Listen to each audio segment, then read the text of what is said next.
এই ফকিরের বাচ্চা ফকির, জানা বলার যাওয়ার লাগে, ভিক্ষা করার লাগে, চলো দেখো। ভাই আপনার দোকানে কি 3 পিস আছে? দোকানের নাম হয়তো চা বাবা, 3 পিস থাকতো না তো কি থাকবো ভাই, 3 পিসের দোকান এটা। এ ভাই তাহলে কয়েকটা 3 পিস নাম জানেন দেখি। দেখেন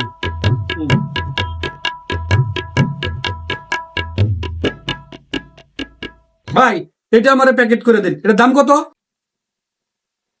দাম তো ভাই এটা 1200 টাকা আছে। আচ্ছা ভাই আপনার জন্য 1000 টাকা। ও ভাই হইছে, প্যাকেট করেন এটা।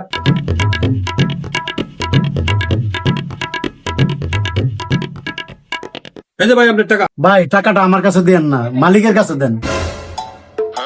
এই মিয়া আমরা তো আমরা ছাড়া কেউ দেখতেছি না, মালিক কেডা? মালিক পামু। আরে ভাই ওই যে এখানে বই রইছো না কোনার মধ্যে, এইটাই আমার মালিক, এটার কাছে দেন।